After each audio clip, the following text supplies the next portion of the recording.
ঘুম থেকে ওঠা আর ঘুমোতে যাওয়া, এর মাঝে প্রচুর কাজ আমাদের থাকে। তো আজকে আমি সারাদিনের অনেক কাজ তোমাদের সাথে শেয়ার করার জন্য রেডি হয়েছি। তোমরা কিন্তু আমার সাথেই থেকো, স্কিপ করো না। আর ভালো লাগলে অবশ্যই কিন্তু একটা লাইক দিও, শেয়ার করো, আর কমেন্টস করতে কেউ ভুলো না। রূপা দিদিভাই জানতে চেয়েছে যে আমার হাজব্যান্ড কবে আসবে। তো দিদিভাইকে আমি জানিয়ে দিয়েছি। তো আমার বন্ধুদেরকেও আমি একটু জানিয়ে দিই। প্রথম যখন আমার হাজব্যান্ডের এই চাকরি শুনে বিয়ে হয়েছিল, ভীষণ তো খুশি হয়েছিলাম যে এই চাকরি অনেক কিছু। কারণ আমার নিজের দুই মামা এয়ারফোর্সে জব করতেন, তো সেই কারণে ডিফেন্স লাইনটা বেশ ভালোই লাগতো আমার কাছে। কিন্তু এয়ারফোর্স আর আমার হাজব্যান্ড যে জব করে, এই দুটোর মধ্যে কিন্তু ডিফারেন্স আছে আকাশ পাতাল। এটা সামনে থেকে তখন আমি বুঝতাম না, কিন্তু এখনকার জেনারেশন সবাই বোঝে। তো যাই হোক, আমার তো বিয়ে হলো, খুব খুশি হয়েছিলাম যে আমাকে নিয়ে যাবে সাথে। সে গল্প তো তোমাদের সাথে বলেছি। কিন্তু ওখানে যাওয়ার পর দেখতে পেয়েছিলাম যে ওদের লাইফস্টাইলটা কেমন। তো ওদের লাইফস্টাইল কিন্তু খুব কঠিন, আমার তো একদম ভালো লাগেনি। তবে আমার হাজব্যান্ড তো এখন সিনিয়র হয়েছে, তো সেই কারণে কিন্তু এখন অতটা কঠিন নয়, তবে এখন কিন্তু দায়িত্ব অনেক বেশি। তো সেই কারণে আমার হাজব্যান্ড কিন্তু এখন বাড়িতে আপাতত আসতে পারছে না, কারণ ছুটি পাচ্ছে না। আর তোমাদেরকে বলেছি যে অমরনাথ যাত্রা যায়। আমার হাজব্যান্ড অনেকবার অমরনাথ যাত্রায় গিয়েছিল। তো তোমরা কারা কারা অমরনাথ দেখেছো? আমার সৌভাগ্যে এখনও অবধি জোটেনি। এত বছর বিয়ে সংসারে আমি যেতেও পারিনি অমরনাথ, কখনো না। শুধু গল্প আমার হাজব্যান্ডের মুখে আমি শুনেই গেছি। আমি কিন্তু খুব একটা বেশি জায়গাতে একদমই ঘুরিনি। আমার যে এত বছর বিয়ে হয়েছে তার মধ্যে বেশিটা সময় ছিল রাজস্থানেই, তারপরে দিল্লি। তো ওখানে আমি গিয়েছিলাম ঘুরতে, হয়তো কিছুদিন গিয়ে মাসখানেক মতো থাকলাম, কিন্তু তার বেশি আমি আর কোথাও থাকতে পারিনি এই মেয়ের জন্য। মেয়েকে স্কুলে ভর্তি করব, মেয়ে যেহেতু ওর সঙ্গে থাকতে পারলো না প্রথম ভর্তির সময়, কাশ্মীর চলে গেছিলো বলে, সেই জন্য এইখানে চলে আসলাম। যেই এখানে এসে ভর্তি হলো, তখন কিন্তু আর আমি অন্য কোথাও যাওয়ার কথা আর ভাবিনি। আমি ভাবিনি বললে ভুল হবে, একটু একটু মনের মধ্যে ভেবেছিলাম যে ওর সাথে থাকবো, কিন্তু যাওয়াটা স্কুল থেকে ছাড়িয়ে নিয়ে যাওয়া অনেক ঝামেলা। আবার ফিরে আসা, যদি এমন কোনো জায়গায় পোস্টিং হলো, তখন যদি আর এসে এখানে থাকতে না পারি, তখন যদি আবার একটা অশান্তি কোনো কিছুর মধ্যে গিয়ে আবার থাকি, তাহলে তো খুব মুশকিল হয়ে যাবে। কীভাবে থাকবো, স্বামীকে ছাড়া দেখবে ঝামেলার মধ্যে থাকা যায় না। তো সেই কারণে কিন্তু কোনো দিন না আর আমি ওর কাছে যাওয়ার কথা পুরোপুরিভাবে যে আবার ওর সাথে থাকবো, সেটা আমিও ভাবিনি, আর আমার হাজব্যান্ডও কিন্তু ভাবেনি। যদি ও একটু সাহস দেখাতো তাহলে কিন্তু আমি চলে যেতাম, জানো তো। কিন্তু সাহস পাইনি, তো সেই জন্য আর কি বলতো যায়নি। তারপরে আস্তে আস্তে এই বাড়িটা বানালাম, তখন ভাবলাম যে থাক, কষ্ট হলেও আমার নিজের তো একটা বাড়ি আমাকে বানিয়ে দিয়েছে আমার হাজব্যান্ড, তো এখানটায় থাকি। আর এইখানে থাকতে থাকতে এই বাড়িটার প্রতি এত মায়া জন্মে গেছে যে এই বাড়িটা ছেড়ে আজকে কিন্তু আর একটা দিনের জন্য বন্ধুরা কোথাও যায় না, তোমরা দেখতেই পাও। আর আমি যেহেতু এখানে একা থাকি, আমার শ্বশুরবাড়ির ওখানে কিন্তু অনেক বড় জ্ঞাতি গোষ্ঠী। তো সমস্ত জ্ঞাতি গোষ্ঠী থেকে কিন্তু আমি একদম ছিন্ন হয়ে গেছি, আর বিশেষ করে বাবা থাকে না বলে। তো অনেক রকম অনুষ্ঠান ওকেশন আমরা কিন্তু ওখানে হয়ই। এখন আর আমাদেরকে কেউ বলে না, আস্তে আস্তে যেহেতু আর যেতে পারি না, আমি একা থাকি বলেই কিন্তু যেতে পারি না। আর বেশিরভাগ প্রোগ্রামই দেখবে রাতের দিকে হয়, তো সেই কারণে কিন্তু রাতের প্রোগ্রাম অ্যাটেন্ড করতে একদমই পারি না। আমার এই বাড়ি ছেড়ে কে থাকবে? আগে তাও অল্প বিস্তর যেতাম, আমার মা এসে থাকতো। মা এখন আর এসে না একদমই থাকতে পারে না, আর মায়ের উপর এখন পুরোপুরি কিন্তু ভরসা আর আমি আগের মতন করতে পারি না। মা কিন্তু একটু তালগোল পাকিয়ে ফেলে, সেই কারণে আর যাওয়াও হয় না।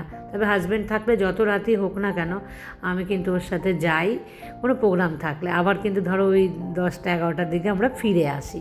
কিন্তু আমি একা থাকলে তো সেটা একদমই সম্ভব হয় না। আমি একজন হেরে যাওয়া নারী, তো আমি এই বয়সে কিন্তু নতুন করে আবার শুরু করেছি। আসলে আমি একা থাকার যে জ্বালা, সেই জ্বালাটা কিন্তু দূর করার জন্যই এই পথটা বেছে নিয়েছিলাম।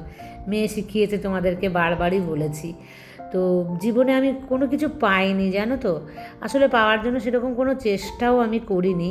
সংসার, সন্তান এই নিয়েই আমি ছিলাম, কখনো ভাবিনি। তো যাই হোক, শেষ সময় যখন আসলো, আমি শেষ সময়ই বলি আমার বয়সের, কারণ এই সময় আর নতুন করে শেখা অনেকটাই কিন্তু কঠিন, যেহেতু এতগুলো বছর আমি নষ্ট করে ফেলেছি।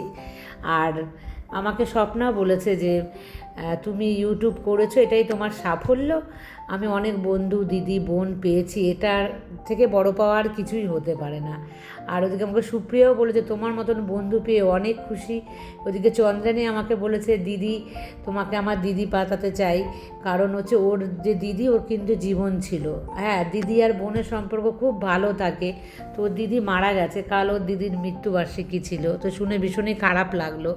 তো চন্দনে কিন্তু আমাকে বহুবার সত্যিই বলেছে যে আমার এত বন্ধু আছে, তার মধ্যে ওই আমাকে বহুবার বলেছে যে দিদি তুমি আমার বাড়িতে এসো এসো। দেখো যাওয়া তো হয়নি, তবে ও কিন্তু আমাকে অনেক আপ্যায়ন করেছে। আমি যেমন তোমাদের সবাইকে বলি, তোমরা সবাই আমাকে বলেছো যে যাওয়ার জন্য। আমাকে চৈতালিও প্রচুরবার বলেছে ওর বাড়িতে যাওয়ার জন্য, সময় হয় না, তোমরা জানোই আমি ব্যস্তও থাকি। ওদিকে আমাকে স্মৃতি সোনা দিদি আমি কিন্তু কলকাতা গেলে তোমার বাড়িতে যাব, ও আমাকে খুব ভালোবাসে সোনা দিদি বলে বলে। তো এই সমস্ত এই যে ভালোবাসা তোমাদের, তারপরে আমার তো জান আছে জানেমান আছে, মিষ্টি বন্ধুরা সমস্ত আছে, মানে এদের সবাইকে নিয়ে সত্যি আমি খুব খুব ভালো আছি। তো এর থেকে বড় পাওয়া আমার জীবনে আর কিচ্ছু হয় না। এই ইউটিউব করতে এসে আমি হয়তো পয়সা বেশি আর্ন করতে পারি না, মানে টাকাটাই তো সমস্ত কিছু নয়, আমি যে ভালোবাসা পেয়েছি টাকার চাইতে 1000 গুণ বেশি কিন্তু এটা।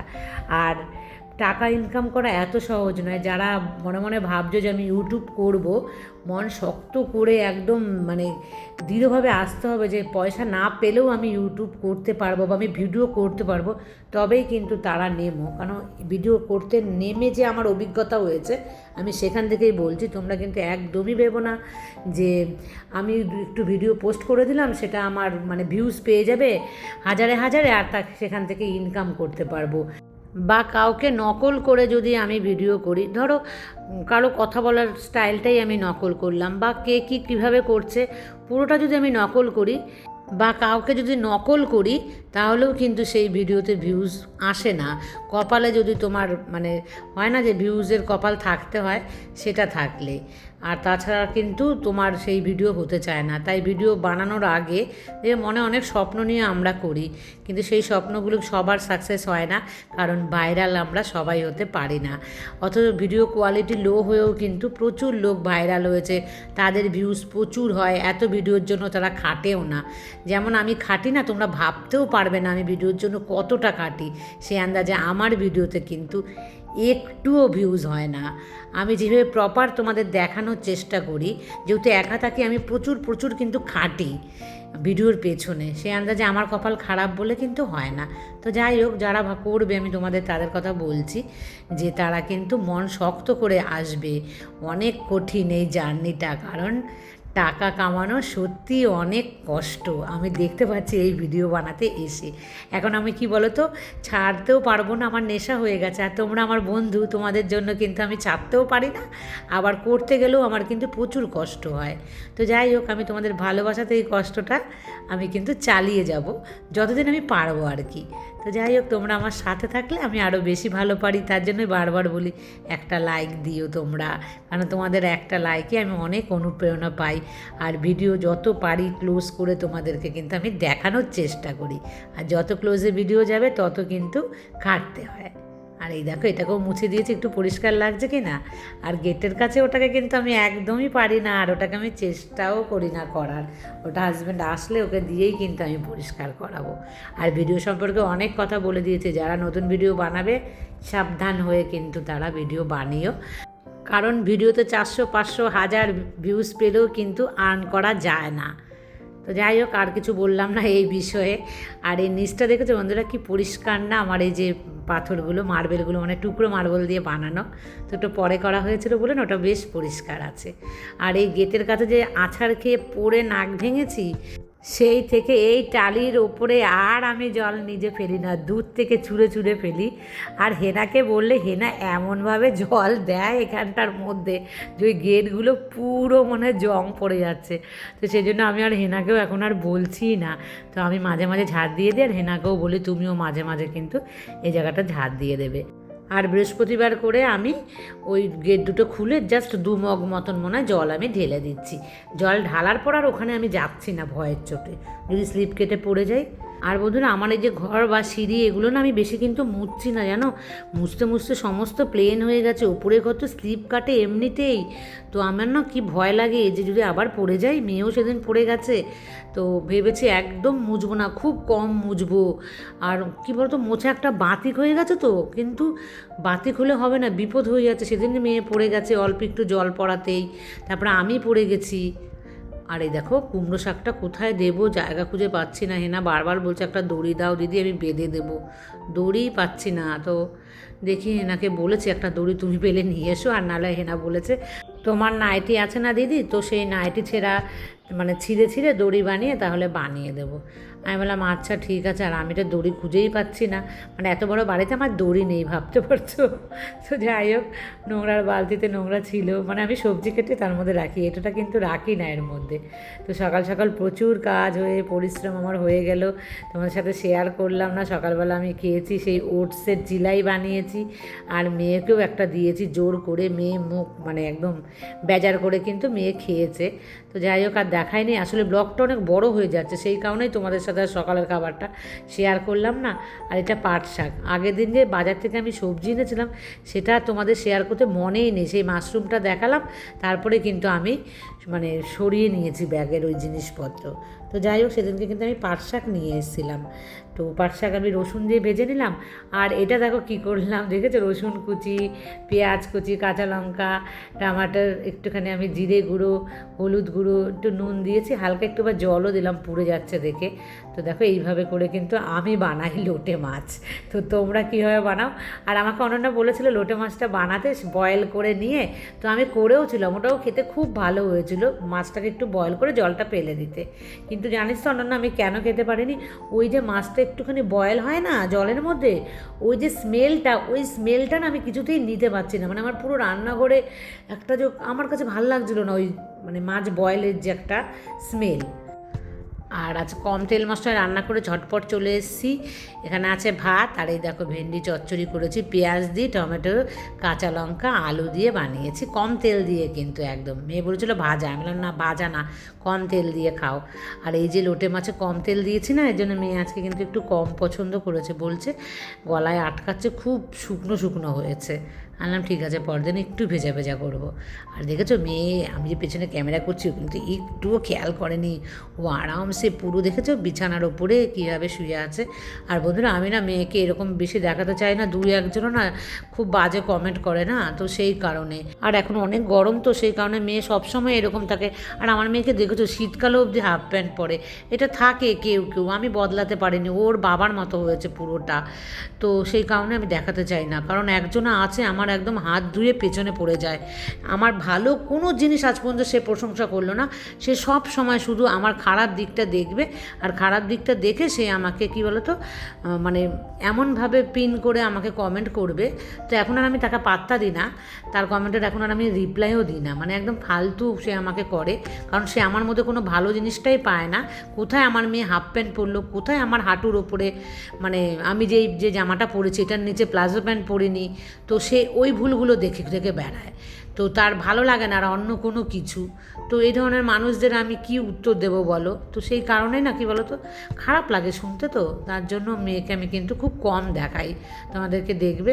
আর পাপি আমাকে বলেছিল দিদি তুমি মেয়েকে একটু কমই দেখিও, কারণ যে নজর লাগার কথাটা আমি বলেছিলাম না, সেই জন্য কিন্তু আমাকে ও বলেছিল।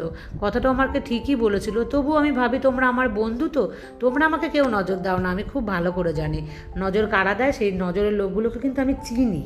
তো চিনলেও আমি তো বলতে পারি না না, তো সেই জন্যই হয়েছে মুশকিলটা। তো আমি মেয়েকে বলি তুই কথা বলবি, তুই আয় না ব্লগে, আমার বন্ধুরা তোকে কত ভালোবাসে। কিন্তু মেয়ে তো খুব লাজুক, মেয়ে একদমই কথাই বলতে চায় না, জানোই তোমরা। মেয়ে ওর বাবার মতন, ওর বাবা এখন কথা বলে, ওর বাবা আগে কথা বলতো নাকি। এখনও বাড়িতে অপরিচিত লোক আসলে কিন্তু চুপ করে বসে থাকে, শুরুটা আমাকেই করতে হয়। আর ওই যে হ্যান্ড টাওয়ালটা নিচেরটা উপরে দিয়েছি, উপরেরটা নিচে দিয়েছি, কারণ এই যে উপরেরটা এখন যেটা দিয়েছি সেটা কিন্তু একটু নতুন আছে সেই জন্য। আর ওপরে যেটা ছিল হলুদ রঙের দেখবে না অরেঞ্জ কালারের, সেটা একদম পুরনো পুরনো হয়ে গেছে, তাই নিচে দিয়ে এসেছি ওটা। আর খাওয়া হয়ে গেছে, লোটে মাছ দিয়েই খেয়েছি। আর দেখালাম না, এক খাবার দুবার, সেই কারণে আমি স্কিপ করি, তোমাদেরকে দেখাই না। আর আজকে সারা দিনের কাজকর্ম কিন্তু শেয়ার করেছি, মা মেয়ে কী কী করেছি মোটামুটি। আর আমাকে লাকি বলেছে যে মা মেয়ের আনন্দ দেখে হিংসে হচ্ছে। তো আমি জানি এটা হিংসে না, ও মজা করে আমাকে বলেছে। তো অনেক ভালোবাসা লাকি তোমাকে। আর যারা যারা আমার মেয়েকে দেখতে ভালোবাসো, যেমন শ্রাবণী কিন্তু এখন ঠিকঠাক আমাকে কমেন্ট করো না কতদিন। আর অনন্যা, তোর কী খবর? তুইও কিন্তু আমাকে অনেক দিন আবার মাঝখানে তোর গ্যাপ হয়েছে, আমাকে কমেন্ট করছিস না। তোদের জন্য কিন্তু আমার চিন্তা হয়, আর তোদেরকে সবাইকে মিস করি। যারা যারা আমাকে কমেন্ট করো না, তোমাদের সবাইকে কিন্তু আমি মিস করছি। আর আজকের মতন এই পর্যন্ত, টাটা।